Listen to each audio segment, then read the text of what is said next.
Welcome to the Bookworm Duo, where we explore a variety of books. Let's get started. Okay, so today we are looking at a scenario that is, I think, just about a universal nightmare. I want you to picture this. You go out for a run. It's, I don't know, the Tuesday evening. The air's crisp. You're just clearing your head. You get back to your house, your forever home, the one built right into the cliffs. You're sweaty, tired, just ready for a hot shower. You put your key in the lock, you turn it, and nothing.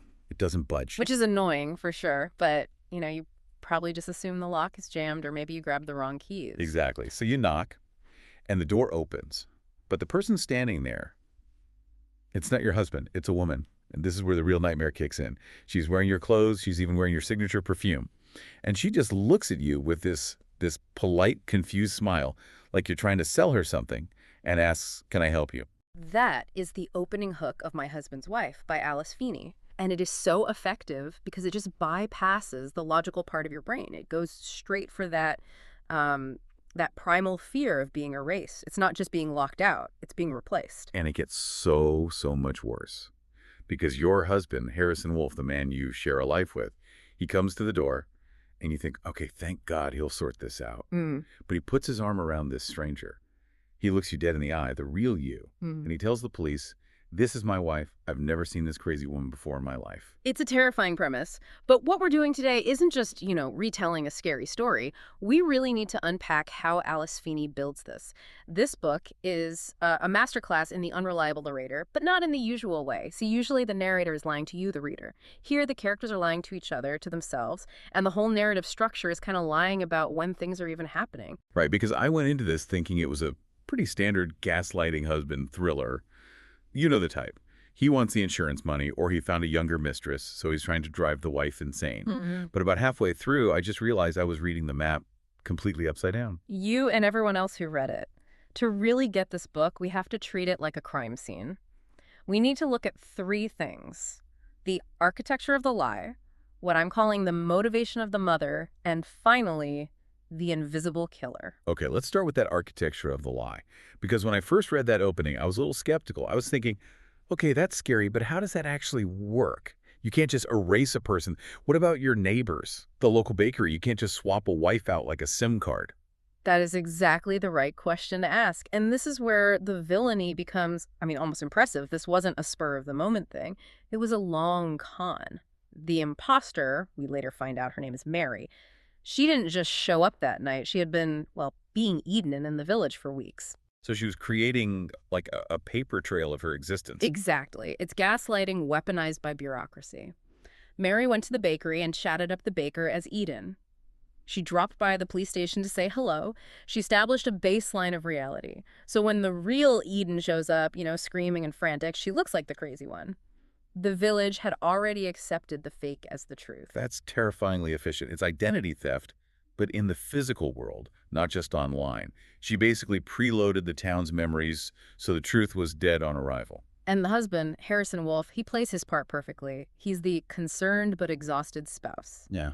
He tells the police the woman outside, the real Eden, is mentally unstable, a stalker. He gaslights her so completely that even you, the reader, you start to wonder if maybe we're following a delusional character. Yeah, it really brings up that question of sanity. If everyone around you insists the sky is green, and the cop agrees the sky is green, and the baker says, "I saw you buying green bread yesterday," how long until you start to doubt that it's blue? Precisely. It breaks the psyche. But Feeney doesn't let us sit in that one perspective. She introduces a second narrator who completely changes the genre of the book. Suddenly we're not just in a domestic thriller, we're in a police procedural with a sci-fi twist. Enter DCI Olivia Bird. Birdy. I thought she was such a compelling, messy character. She's this high-ranking London detective who just drops everything to move to this tiny Cornish village, Hope Falls. But she's not there for the sea air, is she? No. Birdy is running out of time, and this is that sci-fi element you mentioned. In the world of this book, there's a tech company called Thanatos. Which is Greek for death, right? Correct. Thanatos uses a predictive algorithm to tell you your date of death. It's based on your biology, lifestyle, genetics, the whole lot. And Birdy got a letter from them. She believes she only has weeks, maybe months, left to live. That explains her whole attitude. She's popping pills for the pain. She's so blunt, she keeps breaking protocol. She has absolutely nothing to lose. But here's the connection that really tightens the knot. The man who runs Thanatos, the guy who built the machine that told Birdy she's dying, it's Harrison Wolfe, the gaslighting husband from the first plot line. So Birdy is investigating a man who basically holds the power of life and death over her, at least in her mind. Wow, they create such a strange power dynamic right away. But she has a personal connection to the house, too, doesn't she? Spyglass isn't just a random crime scene to her. It is not. Spyglass is her ancestral home. Birdy's the granddaughter of the previous owner, a woman the locals called the woman who died twice.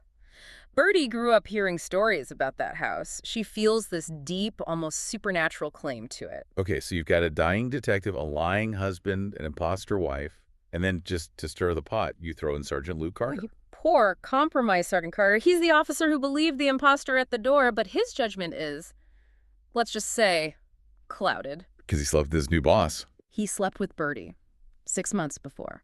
A one-night stand. He's married, he has a new baby, and suddenly his one-night stand is his DCI. He is absolutely terrified of being exposed. This creates this triangle of tension where everyone is afraid of the truth coming out, but for totally different reasons. Okay, so the stage is set. We have the psychological torture of Eden Fox. We have the chaos inside the police force. But then the whole genre shifts again. The real Eden goes missing. And then a body washes up on the beach. A body with its face smashed in, unidentifiable except for, the hair and the general build. And Harrison, the supposedly grieving husband. Is he crying? Is he leading a search party? He's scrubbing the floors with bleach and burning clothes in the fireplace. Which is about as subtle as a neon sign blinking, "I did it."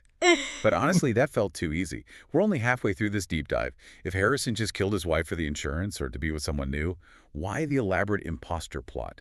Why hire an actress to pretend to be here first? Why not just, push her off a cliff and be done with it? That is exactly the right question. The why is where this whole book pivots. Mary isn't just some hired actress. We learn her backstory. She was the live-in carer for Birdy's grandmother, the old owner of Spyglass, for 20 years. She did everything, clean the toilets, cook the meals, and she fully expected to inherit the house. When she didn't, she just broke. So Mary wants the house. Harrison wants to get rid of Eden. Is that it? That's what they want you to think. They want you to think it's a simple greed-based conspiracy. But if you look at the third key player in all this, Gabriella, the whole story just flips on its head.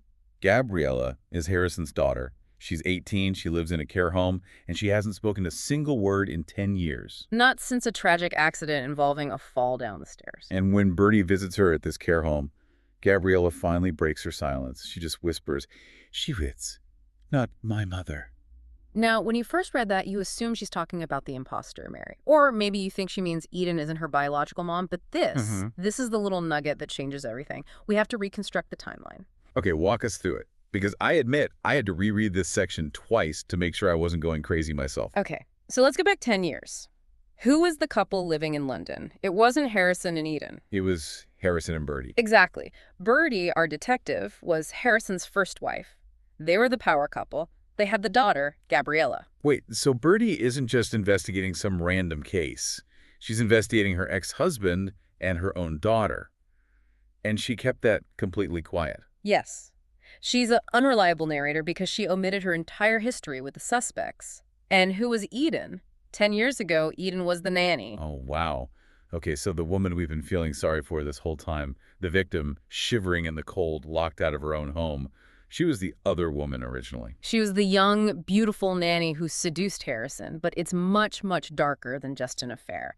8-year-old Gabriella caught them together. She was going to tell her mom, Birdy.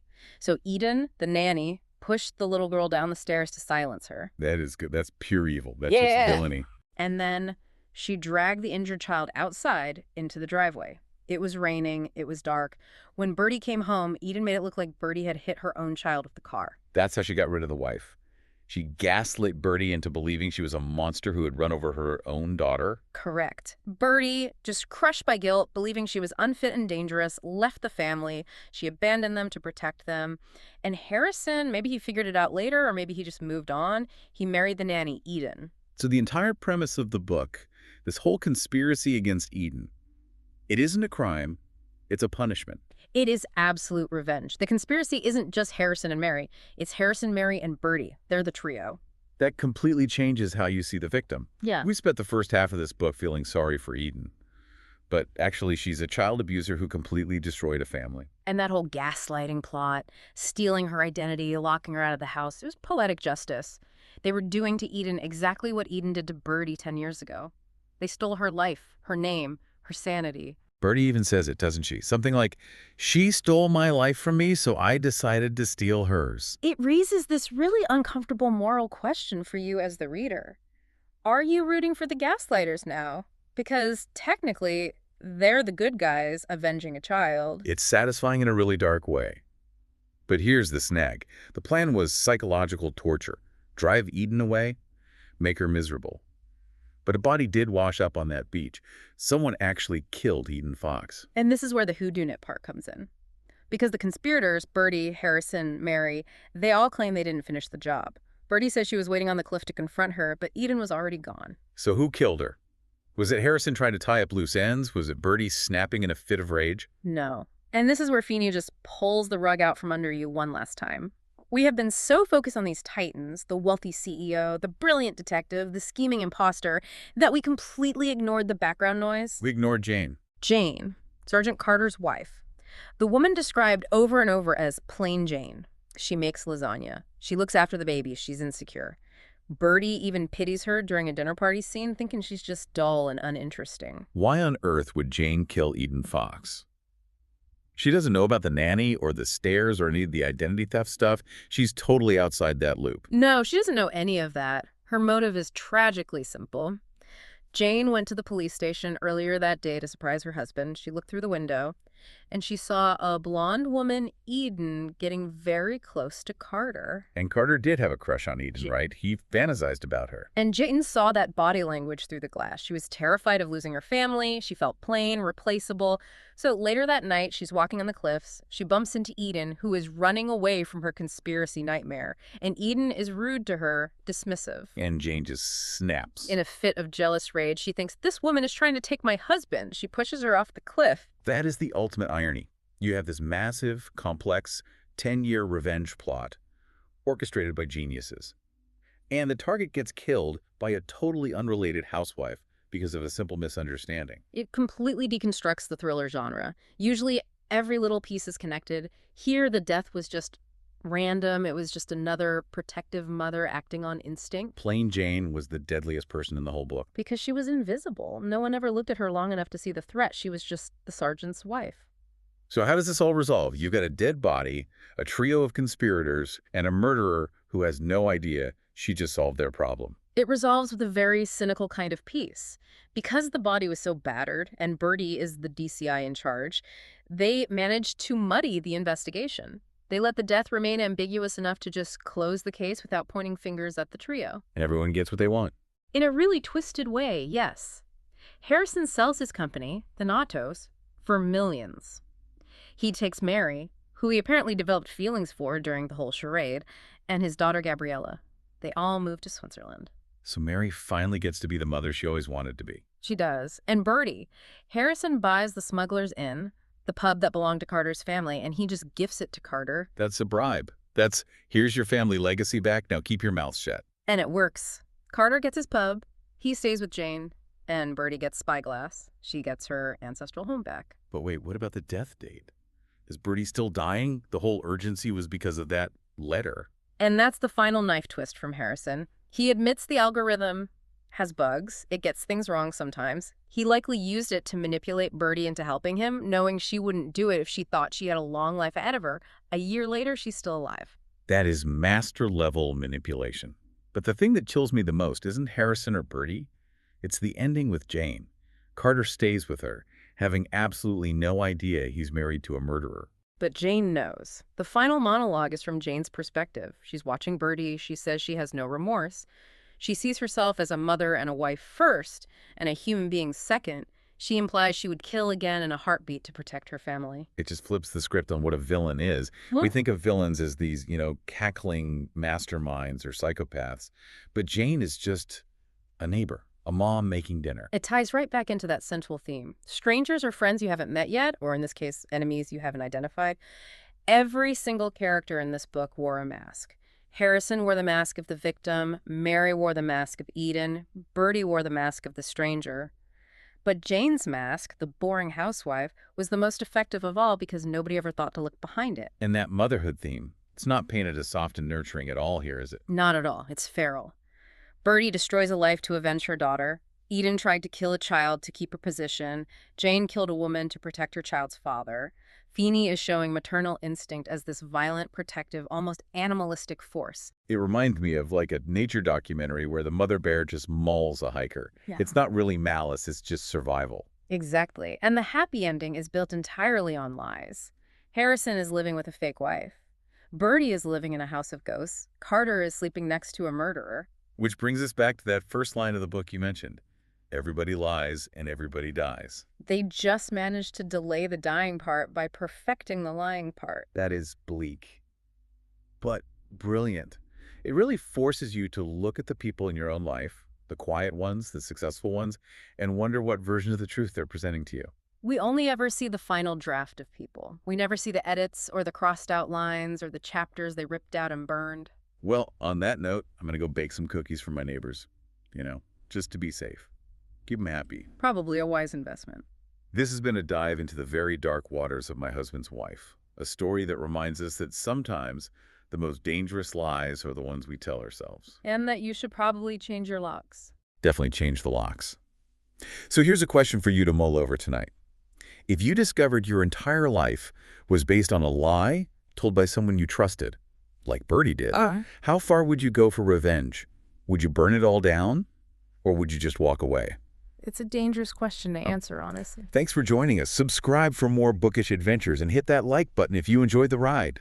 Don't forget to share the knowledge, spread the word.